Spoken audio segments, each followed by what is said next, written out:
নমস্কার, কেমন আছেন সবাই? আশা করি সবাই খুব ভালো আছেন এবং সুস্থ আছেন। আমি সুস্মিতা, রেকি গ্র্যান্ড মাস্টার। আজকে একটা গুরুত্বপূর্ণ প্রশ্ন নিয়ে এসেছি। যারা রেকি অলরেডি শিখেছেন তাদের জন্য এটা খুব ইম্পর্ট্যান্ট হবে। যারা রেকিতে খুব একটা বিশ্বাস করেন না, আই থিঙ্ক তাদের জন্য এটা নয়। তো আপনি যদি নন রেকি পার্সন হন, আপনি এটা স্কিপ করতে পারেন আপনার সময় নষ্ট না করে। আর যারা রেকিস রয়েছেন, রেকি স্টুডেন্ট রয়েছেন, অলরেডি শিখে ফেলেছেন, তাদের জন্য এই ভিডিওটা ভীষণ ইম্পর্ট্যান্ট হবে। অনেকের প্রশ্ন থাকে যেটা রেকি প্র্যাকটিস করতে গেলে আমরা অফেন দেখি স্টুডেন্টরা ফেস করে, সেটা হচ্ছে রেকি করছি, অনেক দিন শিখে ফেলেছি, স্টিল আমি না ম্যাম রেকির ফ্লোটা ফিল করতে পারি না। এর কারণটা কি? তো রেকি আমরা প্রত্যেকে জানি এটা হচ্ছে হ্যান্ডস অন প্রসেস। মানে রেকি যখন আপনি কল করেন তখন ইউনিভার্সাল এনার্জি আপনি আপনার দুটো হাতের ভেতর অনুভব করেন। এরপর সেটা অনুভব না করতে পারার কারণ কি হতে পারে, এটাই হচ্ছে আজকের প্রশ্ন। তো ভিডিওটায় শেষ পর্যন্ত থাকতে হবে। যারা নতুন রয়েছেন আমার চ্যানেলকে সাবস্ক্রাইব করবেন, লাইক করবেন, ভিডিওটা ভালো লাগলে কমেন্ট করে জানাবেন যে আপনাদের এটা এক্স্যাক্টলি হেল্প করছে কি করছে না। রেকির ফ্লো আমি অনুভব করতে পারি না, তো এটার অনেকগুলো কারণ হয়। ফার্স্ট কারণ হচ্ছে রেকি যখন আপনি শিখছেন তখন আপনাকে কোনো না কোনো ইনিশিয়েশনের প্রসেসের ভেতর দিয়ে যেতে হচ্ছে। রেকি লেভেল 1 হোক, 2 হোক, 3 হোক, 3B হোক, গ্র্যান্ড মাস্টার হোক, প্রত্যেকটি ইনিশিয়েশন লেভেলে একজন গুরু তার যিনি মানে একজন মেন্টর বা গুরু তার যিনি স্টুডেন্ট তাকে কিন্তু ইনিশিয়েশন দিয়ে থাকেন।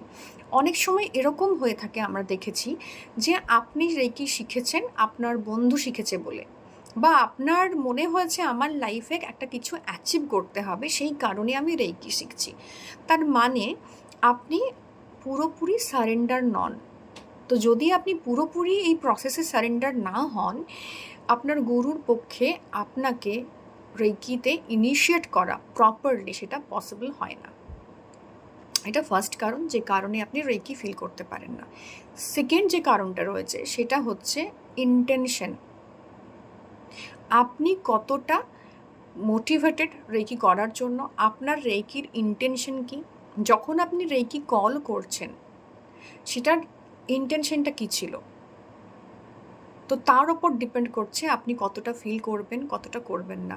থার্ড, এখন সময় অনেক বদলেছে, খুব ফাস্ট একটা এরাতে আমরা রয়েছি।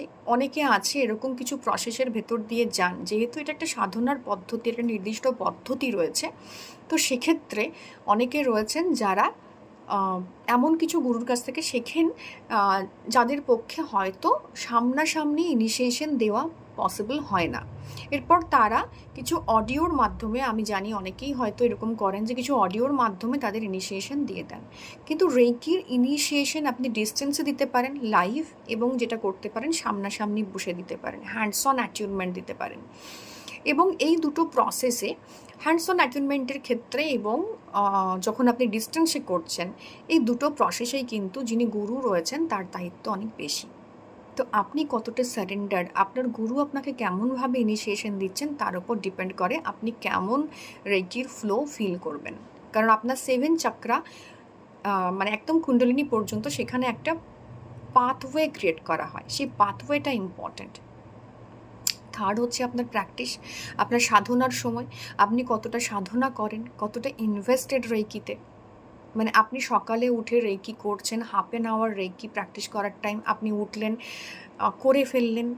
তো এটা কি কাজ হিসেবে নিচ্ছেন, নাকি রেকিটাকে আপনি আপনার জীবনের ব্রত বানিয়েছেন, এটাকে লাইফস্টাইল বানিয়েছেন? এর ওপর ডিপেন্ড করে আপনি রেকি কীভাবে ফিল করবেন।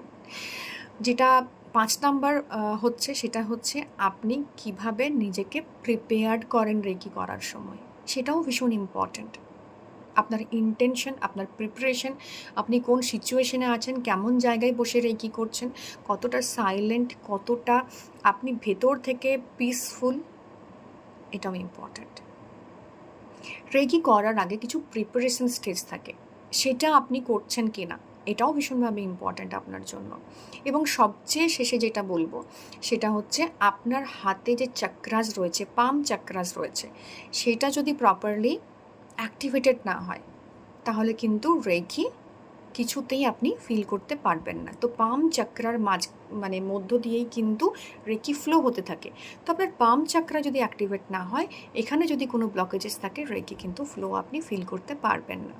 এবং আরেকটা বোনাস পয়েন্ট যেটা আমার বলা মনে হয় উচিত, সেটা হচ্ছে রেকি যখন আপনি করেন, তখন রেকি করার সময় আপনার প্রপার মাইন্ডসেট কী, আপনি কতটা প্রস্তুত রেকি করতে, তার উপরও আপনার ফ্লো নির্ভর করে।